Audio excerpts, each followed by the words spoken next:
സാഗരമധ്യത്തിൽ പെട്ടു ഞാൻ ഉഴലുമ്പോൾ നൗകയുമായി നാഥ വന്നിടണേ. ഒരു കര നീ എത്തിച്ചിടണമേ. യേശുവേ യേശുവേ യേശുവേ യേശുവേ.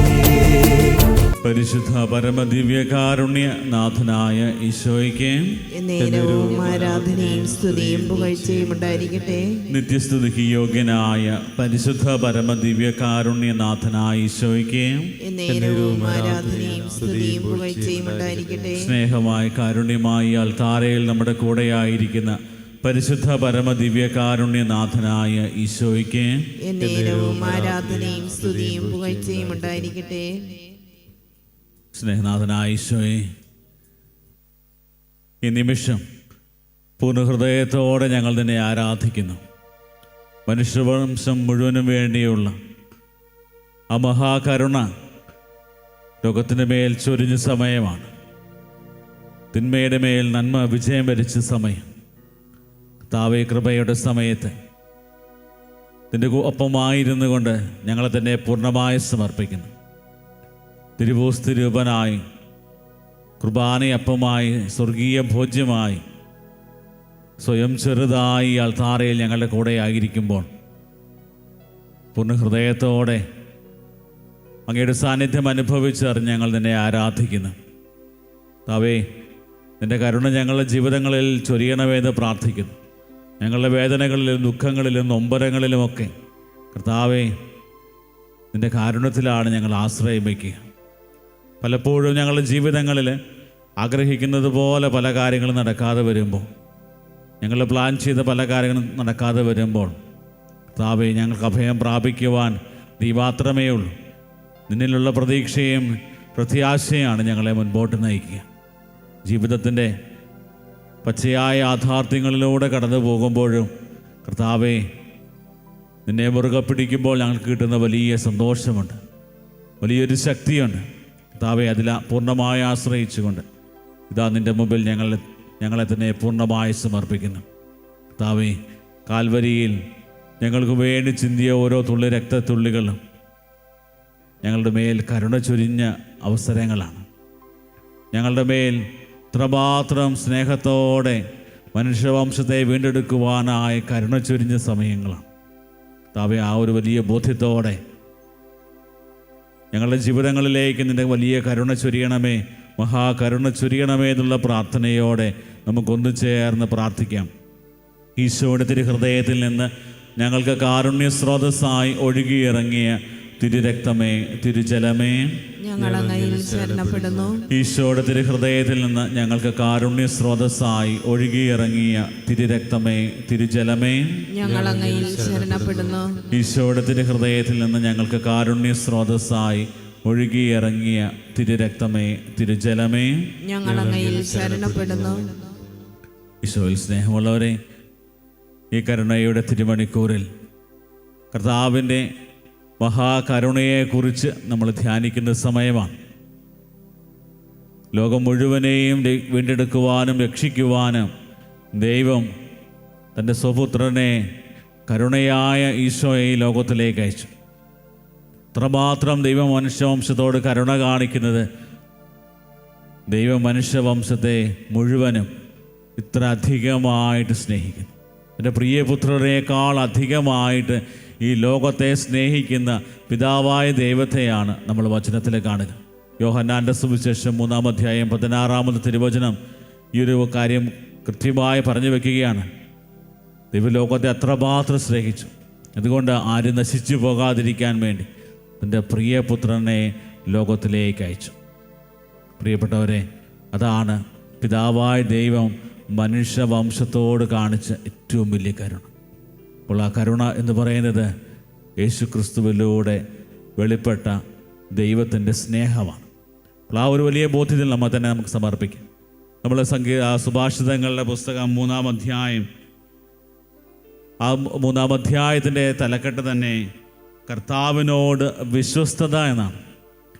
ദൈവത്തിൻ്റെ കരുണയും ദൈവത്തിൻ്റെ സ്നേഹവും കരുതലുമൊക്കെ നമുക്ക് അനുഭവേദ്യമാകാനായിട്ട് നമുക്ക് ഏറ്റവും കൂടുതൽ ആവശ്യമുള്ള ഒരു പുണ്യമാണ് വിശ്വസ്തത.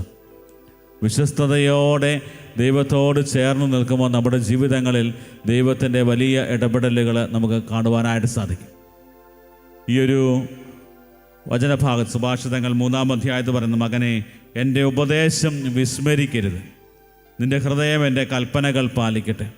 ഈ ഒരു തുടക്കത്തോടു കൂടിയാണ് ഈ ഒരു വചനഭാഗം ആരംഭിക്കുക. സാധാരണ ഉപദേശങ്ങളൊക്കെ വരുമ്പോൾ അതൊക്കെ തള്ളിക്കളയാനായിട്ടുള്ള ഒരു വലിയ പ്രവണത നമ്മളിൽ എല്ലാവരിലുമുണ്ട്. അങ്ങനെ ഉപദേശങ്ങളൊക്കെ സ്വീകരിക്കുവാനും കേൾക്കുവാനും ഒക്കെ ഒത്തിരി താല്പര്യമൊന്നും നമുക്ക് ആർക്കുമില്ല. പക്ഷേ സുവിശേഷകൻ പറയുന്ന ഈ ഒരു വചനഭാഗത്ത് ഈ സുഭാഷിതങ്ങളുടെ ആ ലേഖകൻ പറഞ്ഞു വെക്കുന്ന കാര്യം, മകനെ ഈ ഒരു കാര്യം നീ വിസ്മരിക്കാൻ പാടില്ല, ഈ ഒരു ഉപദേശം നീ വിസ്മരിക്കാൻ പാടില്ല, അത്രമാത്രം നിൻ്റെ ഹൃദയത്തിലേക്ക് ഏറ്റെടുക്കണം. അവിടെ പറയുന്ന കാര്യം, അത് നീ പാലിക്കാൻ തുടങ്ങിക്കഴിഞ്ഞാൽ അവ നിനക്ക് ദീർഘായുസ്സും സമൃദ്ധമായി ഐശ്വര്യവും നൽകും. നിനക്ക് ദീർഘായുസ്സും സമൃദ്ധമായ ഐശ്വര്യം നൽകും. എന്താണ് അത് ചെയ്യാൻ കാരണം? അത് വേറെ ഒന്നുമല്ല, കൽപ്പനകൾ, ദൈവത്തിൻ്റെ കൽപ്പനകൾ നമ്മുടെ ജീവിതത്തിൻ്റെ ആ നിയമങ്ങളായിട്ട് മാറാൻ തുടങ്ങുമ്പോൾ, അത് നമ്മുടെ ജീവിതത്തിൽ പുള്ളി തെറ്റാതെ അതിന് പൂർണ്ണമായി കീഴ്വഴങ്ങി നമ്മൾ ജീവിതത്തിൽ പ്രാവർത്തികമാക്കാനായിട്ട് പരിശ്രമിക്കുമ്പോൾ ദൈവം നമുക്ക് തരുന്ന കാര്യമാണ് ദീർഘായുസ്സും സമൃദ്ധമായ ഐശ്വര്യവും. വീണ്ടും ലേഖകൻ പറഞ്ഞു വയ്ക്കുന്ന കാര്യം ഇതാണ്, കരുണയും വിശ്വസ്തതയും നിന്നെ പിരിയാതിരിക്കട്ടെ, അവയെ നിൻ്റെ കഴുത്തിൽ ധരിക്കുക. കരുണയും വിശ്വസ്തതയും നിന്നെ പിരിയാതിരിക്കട്ടെ, അവയെ നിൻ്റെ കഴുത്തിൽ ധരിക്കുക, ഹൃദയഫലകത്തിൽ രേഖപ്പെടുത്തുകയും ചെയ്യും. കാരണം ഈ ഒരു വലിയ പുണ്യങ്ങൾ നമ്മുടെ ജീവിതത്തിൽ നമ്മൾ പ്രാവർത്തികമാക്കാൻ തുടങ്ങുമ്പോൾ ദൈവത്തിൻ്റെ വലിയ ഇടപെടലുകൾ നമ്മുടെ ജീവിതത്തിൽ കാണുവാനായിട്ട് സാധിക്കും. ഇവിടെ പറയുന്നത് കരുണയും വിശ്വസ്തതയും, ദൈവത്തിൻ്റെ സ്നേഹമാണ് നമ്മൾ കരുണയാടുകണം. നമുക്ക് അർഹതയില്ലാതിരുന്നിട്ടും, നമ്മൾ എത്രമാത്രം അയോഗ്യരായിരുന്നിട്ടും ആ ഒരു വലിയ സ്നേഹത്തിൽ ദൈവം നമ്മളെ ചേർത്ത് പിടിച്ചതാണ് ദൈവത്തിൻ്റെ വലിയ കരുണ. അതുപോലെ തന്നെ ഇത്രമാത്രം കരുണ കാണിച്ച് ദൈവത്തോട് സ്നേഹത്തോടെ നമ്മൾ വിശ്വസ്തതയോടെ ചേർന്നിരിക്കാൻ നമുക്ക് സാധിക്കുമ്പോൾ നമ്മുടെ ജീവിതങ്ങളിൽ വലിയ കൃപ നിറയും. പ്രിയപ്പെട്ടവരെ, ഇന്ന് ഈ വചനഭാഗം നമ്മുടെ ഹൃദയത്തിലേക്ക് ആലേഖനം ചെയ്യട്ടെ. ഈ വചനഭാഗം ഹൃദയത്തിലേക്ക് ആലേഖനം ചെയ്യുമ്പോൾ നമ്മുടെ ജീവിതത്തിൽ ദൈവം പ്രവർത്തിക്കുന്നത് കാണുവാനായിട്ട് സാധിക്കും. അതുകൊണ്ട് ഈശോയുടെ ഓരോ ഉപമയിലും ഈശോയുടെ പ്രബോധനങ്ങളിലും കൃത്യമായിട്ടും പറഞ്ഞു വയ്ക്കുന്ന ഈശോയുടെ മലയിലെ പ്രസംഗം, പ്രത്യേകിച്ച് മത്തായിയുടെ സുവിശേഷം 5-ാം അധ്യായത്തിൽ നമ്മൾ കാണുന്ന കാര്യം, കരുണയുള്ളവർ ഭാഗ്യവാന്മാർ, അവർക്ക് കരുണ ലഭിക്കും. കരുണയുള്ളവർ ഭാഗ്യവാന്മാർ, അവർക്ക് കരുണ ലഭിക്കും. ഇത് പറയാനായിട്ടുള്ള ഏറ്റവും പ്രധാനപ്പെട്ട ഒരു കാര്യം, നമ്മളെല്ലാവരും ദൈവത്തിൻ്റെ കരുണയുടെ പ്രതിച്ഛായകളായിട്ട് മാറണമെന്നുള്ളതാണ്. ദൈവം ആഗ്രഹിക്കുന്നൊരു കാര്യം, ഞാൻ നിന്നോട് കരുണ കാണിച്ചെങ്കിൽ നീയും അപ്രകാരം കാണിക്കാനായിട്ട് വിളിക്കപ്പെട്ടവനാണ് എന്നുള്ള വലിയ ബോധ്യം നമ്മൾ തിരിച്ചറിയണം. പ്രിയപ്പെട്ട നല്ല സമറായൻ്റെ ഉപമയിൽ ഏറ്റവും അധികം അവനെ സ്നേഹിച്ചതാരാണ്? അവനോട് കരുണ കാണിച്ചവനാണ്. അപ്പോൾ ആ ഒരു കാര്യം നമ്മുടെ ജീവിതത്തിലേക്ക് നമ്മൾ ഏറ്റെടുക്കുമ്പോൾ നമുക്ക് മനസ്സിലാകുന്ന കാര്യം, നമ്മുടെ ജീവിതങ്ങളും അപ്രകാരം കരുണയുടെ ജീവിതങ്ങളായിട്ട് മാറാനായിട്ട് നമുക്ക് സാധിക്കണം. അതിനുവേണ്ടി നമ്മളെ തന്നെ ഒരുക്കണം. അതിന് നമ്മളെ ഏറ്റവും കൂടുതൽ സഹായിക്കുന്ന ഒരു പുണ്യമാണ് ഈ ഒരു വിശ്വസ്തത എന്നത്. നമ്മുടെ കുടുംബത്തിലാണെങ്കിലും വ്യക്തിബന്ധങ്ങളിലാണെങ്കിലും ദൈവവുമായിട്ടുള്ള നമ്മുടെ ബന്ധത്തിലാണെങ്കിലും വിശ്വസ്തതയ്ക്ക് എത്രമാത്രം നമ്മൾ പ്രാധാന്യം കൊടുക്കുമ്പോൾ നമ്മുടെ ജീവിതം സന്തോഷകരമാകും. നമ്മുടെ ജീവിതത്തിൻ്റെ ആധികാരികത നഷ്ടപ്പെടാതെ കാത്തുസൂക്ഷിക്കുവാനായിട്ട് നമുക്ക് സാധിക്കും.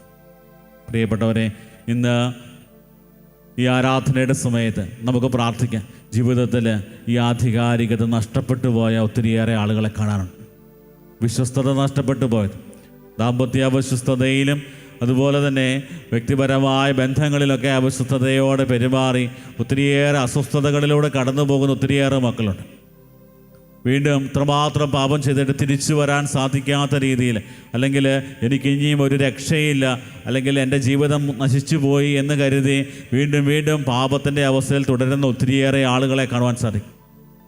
ദൈവം അവരോട് പറയുന്ന പ്രധാനപ്പെട്ട കാര്യം, മക്കളെ നീ തിരിച്ചു വരിക. യഥാർത്ഥ അനുതാപത്തോടെ നീ തിരിച്ചു വരുമ്പോൾ നിൻ്റെ ജീവിതം അനുഗ്രഹിക്കപ്പെടും.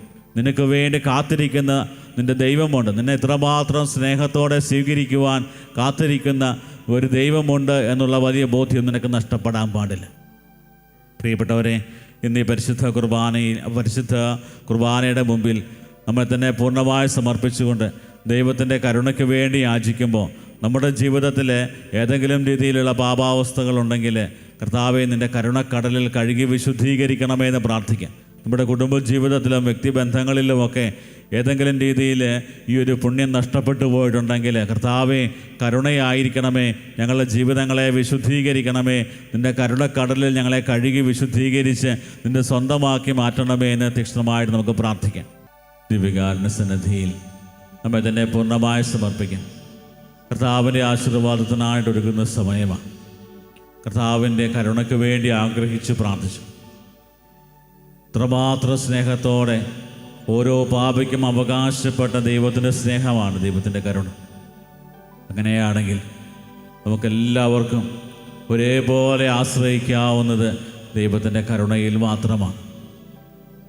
ദൈവത്തിൻ്റെ കരുണയിൽ ആശ്രയം വെച്ച് നമ്മുടെ ജീവിതങ്ങൾ പൂർണ്ണമായി ദൈവകരങ്ങളിലേക്ക് കൊടുക്കുമ്പോൾ നമ്മുടെ ജീവിതങ്ങൾ അനുഗ്രഹിക്കപ്പെട്ടതാകും, ഭാഗ്യപ്പെട്ടതാകും. അതാണ് വചനം നമ്മളെ ഓർമ്മിപ്പിക്കുന്നത്. ദൈവത്തിൽ ആശ്രയം വയ്ക്കുന്നവർ ഭാഗ്യവാന്മാർ. അവരുടെ ജീവിതങ്ങൾ പല ബുദ്ധിമുട്ടുകളും പ്രയാസങ്ങളും ഒക്കെ ഉണ്ടെങ്കിലും, അവർക്ക് വീഴ്ചകളുണ്ടായെങ്കിലും അവർ വീണ്ടും കഴുകനെ പോലെ ചിറകടിച്ചു വരും. വീടിനടുത്ത് തന്നെ കിടക്കുന്ന അവസ്ഥയിൽ മറിച്ച് അവിടെ നിന്നൊക്കെ എഴുന്നേൽക്കുവാനായിട്ടുള്ള വലിയ കൃപ ദൈവം നമുക്ക് തരും. പ്രിയപ്പെട്ടവരെ, ആ ഒരു വലിയ ബോധ്യത്തോടെ കർത്താവിൻ്റെ ആ ഒരു വലിയ കൃപ നമ്മളുടെ ജീവിതങ്ങളിൽ നിറയുവാനായിട്ട് ആഗ്രഹിച്ച നിമിഷം നമുക്ക് പ്രാർത്ഥിക്കാം. കർത്താവെ, നിൻ്റെ കരുണക്കടലിൽ ഞങ്ങളെ ഓരോരുത്തരെയും കഴുകി വിശുദ്ധീകരിക്കണമേ. പാപത്തിൻ്റെ വലിയ ബന്ധനങ്ങളിൽ നിന്ന് ഞങ്ങളെ മോചിപ്പിച്ച് നിൻ്റെ കരുണയാൽ ഞങ്ങളെ വീണ്ടെടുക്കണമേ എന്ന് പ്രാർത്ഥിക്കുന്നു. കർത്താവ്, ഞങ്ങളുടെ കുടുംബങ്ങളെയും ഞങ്ങളുടെ വ്യക്തിബന്ധങ്ങളെയും ഞങ്ങളുടെ സമൂഹ ജീവിതത്തെയുമെല്ലാം കർത്താവെ ഞങ്ങൾ നിൻ്റെ മുമ്പിൽ സമർപ്പിക്കുന്നു. പലപ്പോഴും അവിശ്വസ്തതയുടെ ആ ഒരു വലിയ കണികകൾ പലപ്പോഴും ഞങ്ങളുടെ ജീവിതത്തിൽ വന്നു പോയിട്ടുണ്ട്. കർത്താവേ, ഞങ്ങളുടെ കുറവുകളൊക്കെ നിറവുകളാക്കി നീ മാറ്റണമേ എന്ന് ഈ നിമിഷം പ്രാർത്ഥിക്കുന്നു. കർത്താവേ, മറ്റ് പാപത്തിൻ്റെ അവസ്ഥകൾ എല്ലാം കഴുകി വിശുദ്ധീകരിച്ച് ഏറ്റവും നിർമ്മലതയോടെ നിൻ്റെ പരിശുദ്ധിയുടെ മുമ്പാകെ നിൽക്കുവാൻ ഞങ്ങളെ യോഗ്യരാക്കണമേ എന്ന് ഈ നിമിഷം പ്രാർത്ഥിക്കുന്നു. കർത്താവേ, ഞങ്ങളുടെ കുടുംബത്തിൻ്റെ ഓരോ ആവശ്യങ്ങളും സമർപ്പിക്കുന്നു. ജീവിത പങ്കാളിയും മക്കളെയും മാതാപിതാക്കളെയും ബന്ധുമിത്രാദികളെയും ഓരോ രീതിയിൽ ഞങ്ങളുടെ ജീവിതത്തെ സുഗമമാക്കുവാനായിട്ട് സഹായിക്കുന്ന നല്ലവരായ കൂട്ടുകാരെയും എല്ലാം കർത്താവേ നിൻ്റെ കരങ്ങളിലേക്ക് സമർപ്പിക്കുന്നു. ഞങ്ങൾ കടന്നുപോയിക്കൊണ്ടിരിക്കുന്ന ജീവിത സാഹചര്യങ്ങളെ സമർപ്പിക്കുന്നു. ശാരീരികവും മാനസികമായ അസ്വസ്ഥതകളും രോഗാവസ്ഥകളും ജോലി മേഖലകളിലെ തടസ്സങ്ങളും സാമ്പത്തിക ബുദ്ധിമുട്ടുകളും കടബാധ്യതകളുമെല്ലാം കർത്താവേ, അതിനൊക്കെ ഒരു പരിഹാരമായ കർത്താവേ നിൻ്റെ വലിയ ആശ്വാസം ഞങ്ങളുടെ ജീവിതത്തിലേക്ക് കടന്നു വരണമേ എന്ന് പ്രാർത്ഥിക്കുന്നു. കർത്താവേ, ഓൺലൈനിലൂടെ ഈ ആരാധനയിൽ പങ്കെടുത്തതിൻ്റെ കരുണയ്ക്ക് വേണ്ടി പ്രാർത്ഥിക്കുന്ന എല്ലാവരുടെയും പ്രത്യേക നിയോഗങ്ങളും ആഗ്രഹങ്ങളും സഫലമാക്കണമേ എന്ന് പ്രാർത്ഥിക്കുന്നു. ഏത് നിയോഗത്തോടുകൂടെയാണോ, ഏത് പ്രാർത്ഥനയോടുകൂടെയാണോ കർത്താവെ അവർ എല്ലാവരും ഈ ആരാധനയിൽ എൻ്റെ മുമ്പിലിരുന്ന് കൊണ്ട് കരഞ്ഞ് പ്രാർത്ഥിക്കുന്നത്, അതെല്ലാം അവരുടെ ജീവിതത്തിൽ അവർക്ക് ലഭ്യമാക്കി കൊടുക്കണമേ എന്ന് പ്രാർത്ഥിക്കുന്നു. ഞങ്ങളെല്ലാവരെയും നിൻ്റെ വലിയ കരുണയുടെ കീഴിൽ കാത്തുപരിപാലിക്കണമെന്ന് പ്രാർത്ഥിച്ച് കർത്താവെ, ഞങ്ങൾ നിന്നെ ശരണപ്പെടുന്നു എന്നുള്ള പ്രാർത്ഥനയോടെ നിൻ്റെ മുമ്പിലായിരുന്നു കൊണ്ട് നിൻ്റെ ആശീർവാദത്തിനായിട്ട് ഞങ്ങളിതാ നിൻ്റെ മുമ്പിലായിരിക്കുന്നു. ഞങ്ങളെ അനുഗ്രഹിക്കണമേ, ഞങ്ങളെ സ്വീകരിക്കണമേ. താഴ്ന്ന സ്വരത്തിൽ ദൈവത്തെ സ്തുതിച്ചുകൊണ്ട് കർത്താവെ, ഞാനങ്ങിൽ ശരണപ്പെടുന്നു എന്നുള്ള പ്രാർത്ഥനയോടെ കർത്താവിൻ്റെ ആശീർവാദം നമുക്കിപ്പോൾ സ്വീകരിക്കാം.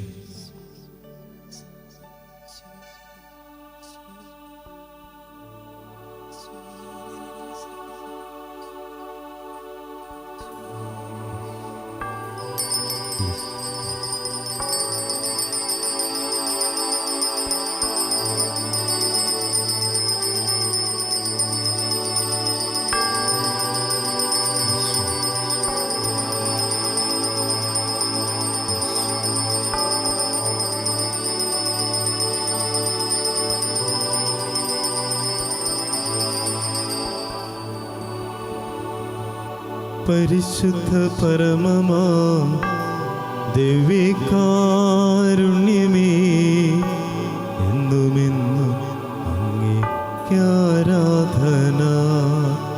പരിശുദ്ധ പരമമാം ദിവ്യകാരുണ്യമേ,